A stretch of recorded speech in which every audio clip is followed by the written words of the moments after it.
Amém. A paz do Senhor Jesus Cristo, amada igreja.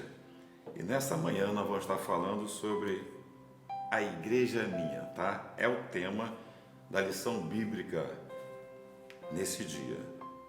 A igreja minha, parte 2, manipulações da igreja local e o senhorio de Jesus Cristo, tá?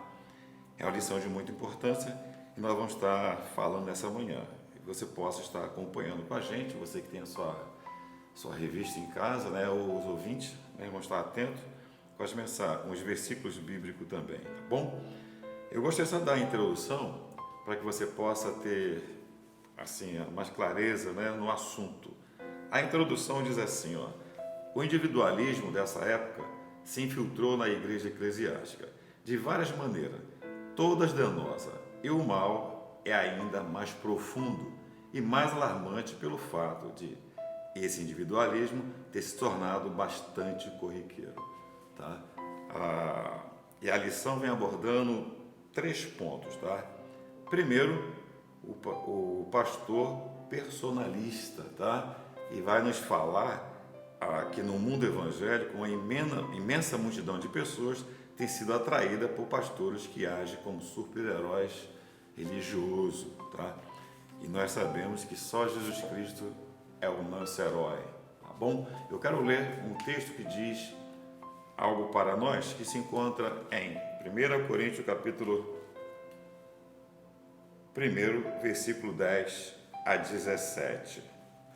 Diz assim, ó: rogo-vos, porém, irmãos, pelo nome do Senhor Jesus Cristo, que digais todas uma mesma coisa, que não haja entre vós divisões, antes sejais unidos em um mesmo sentido, em um mesmo parecer. Versículo 11. Porque, a respeito de vós, irmãos meus, foi comunicado pela família de Cleo que a contenda entre vós. 12. Quero dizer com isso que cada um de vós diz: sou de Paulo, e o outro de Apolo, e eu de Cefas, e eu de Cristo. Está Cristo dividido? Pergunta Paulo. Foi Paulo crucificado por vós? Ou foste vós batizados em nome de Paulo? Dou graças a Deus, porque a nenhum de vós batizei, senão a Crispo e Gaio, para que ninguém diga que foste batizado em meu nome, e batizei também a família de Estefanas. Além destes, não sei se batizei algum outro, porque Cristo enviou-me para não batizar, mas para evangelizar, não em sabedoria de palavras, mas que a cruz de Cristo não se faça vã. Amém? Então a lição está abordando o seguinte, tá? O individualismo na igreja. E aqueles líderes que acham que a igreja dele, né, é um mal corriqueiro, como diz a lição. Primeiro ponto, ela fala que há pastores que agem como super-herói, né, o salvador da igreja. Irmãos, que nós possamos ter na nossa consciência e dentro do nosso coração quem salva, quem cuida, quem zela, né? Quem nos faz ir avante, quem nos faz permanecer de pé é Jesus Cristo. Dependemos deles, somos dele. A igreja depende do cabeça, que é Jesus Cristo, tá? A igreja depende do Senhor Jesus, tá bom? Nesse movimento, diz a lição, em igrejas, o líder se apresenta como vestido de autoridade espiritual máxima, pronto para solucionar problemas, curar enfermos, expulsar legiões de demônio da ordem e receber recompensa em nome de Cristo. Esses adeptos do individualismo têm personalidade cativante e uma liderança forte, marcada pela imposição de características pessoais ao seu liderado, tá? Consequência disso, né, as pessoas ficam agarradas não no Salvador e o Criador, mas no líder, na verdade, no homem, tá? Há pessoas que, se o líder realmente se afastar da igreja, ela também se afasta também, tá? Devemos ter consciência de que só Jesus Cristo, né, devemos ter no nosso coração e servir, tá? O primeiro ponto, então, é o pastor personalista, aquele que transmite a sua personalidade e cativa as pessoas, né, para o que ele é, tá? Ele se destaca na frente da igreja, não o Senhor Jesus Cristo, tá bom? O segundo ponto seria o pastor dono da igreja, tá? E a lição nos fala que é um outro problema causado pela infiltração do individualismo, tá?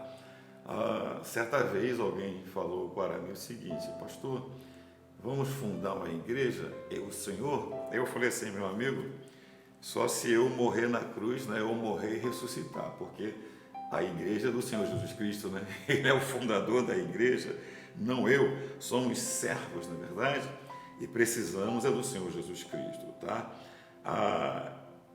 Esses donos podem ser líderes de igreja individualmente nomeados e eleitos, mas que fazem uso da sua autoridade ministeriais para se assemelharem da igreja, assenhorarem da igreja de Cristo, em clara posição ao ensino de Pedro.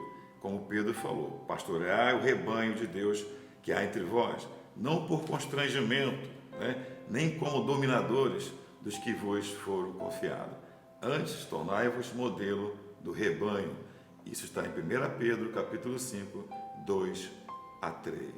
Tá? Que Deus possa ter misericórdia da nossa vida e dos pastores, de nós pastores, tá? Acredito que o pastor tem que ter cheiro de ovelha, tá? Andar no meio do rebanho. Eu repito mais uma vez aquilo que eu falo para vocês constantemente, tá? Eu só estou aqui, sou pastor da igreja, sou ministro aqui por causa de vocês.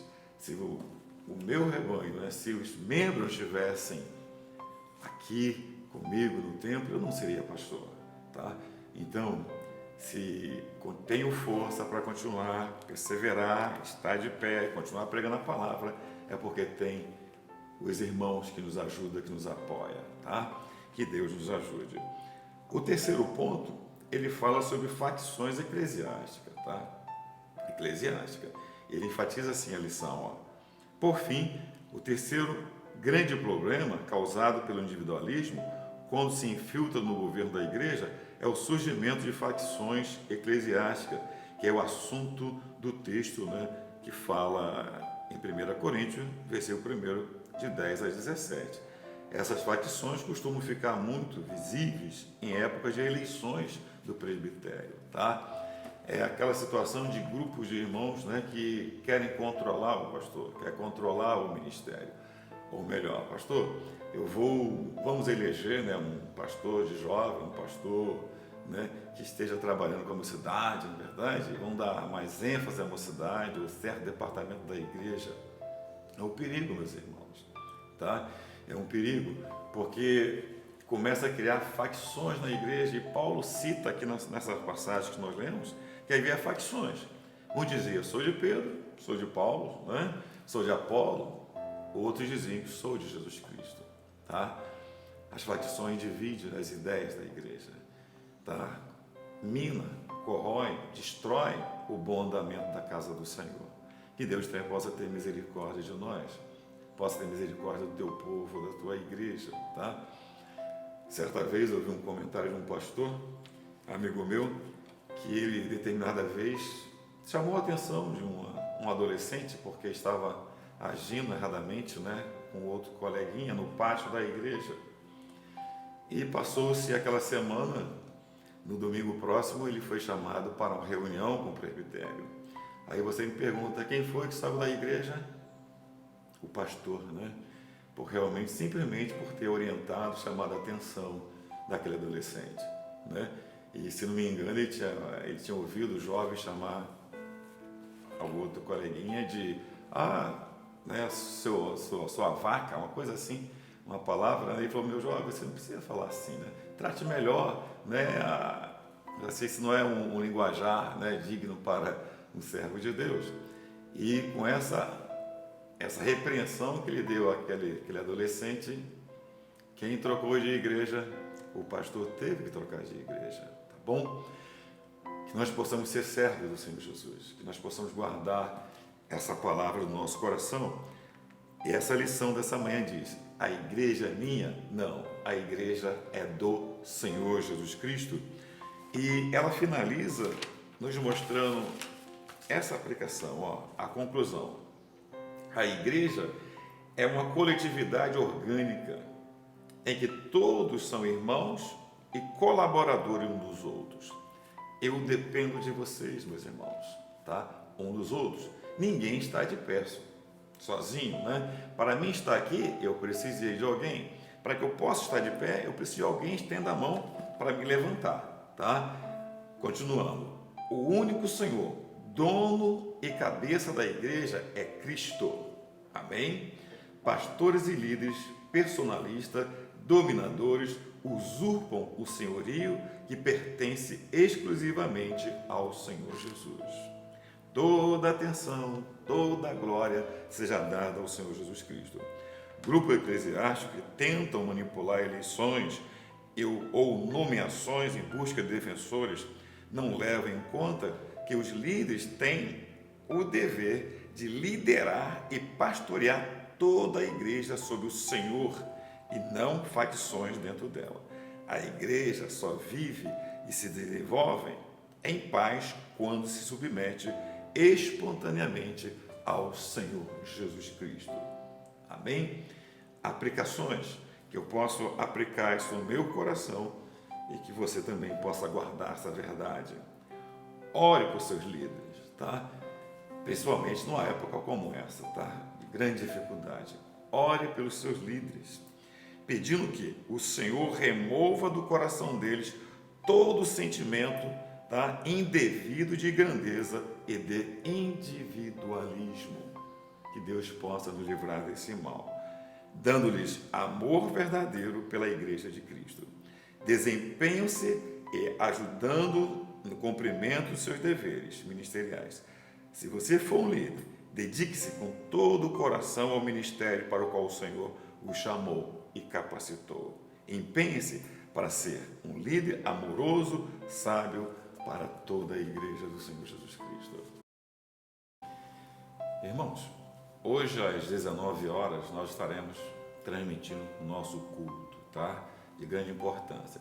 Dias difíceis, né? Mas devemos obedecer às autoridades constituídas por Deus, tá? Então fique em casa, tá? Fique em casa, porque é o melhor remédio. Não sejam desobedientes, né? Crente é muito desobediente, tá? Se você desejar sair, né? Só se for realmente com um compromisso muito sério, porque o remédio para essa epidemia, tá? Essa doença que é muito séria, tá? É realmente você ficar em casa, tá bom? Não visite papai, os velhinhos, né, os idosos. Siga a orientação das autoridades, tá bom? E logo mais, às 19 horas, nós estaremos transmitindo novamente louvor, palavra de Deus, tá? E você em casa, aproveite o momento para ter comunhão com seu familiar, né? Sua esposa, com seus filhos, tá bom? Eu acho que essa é a bênção da situação. É trágico, mas você tem a oportunidade de ter a comunhão com seus entes queridos. Ler a Bíblia, né? Orar, meditar, pensar naquilo que você pode melhorar e depois, né, quando tudo voltar ao normal, nós possamos sair renovados dessa crise, dessa situação e juntos vamos estar louvando ao Senhor lá no templo, né? E então, logo mais às 19 horas, não perca, tá? A palavra de Deus.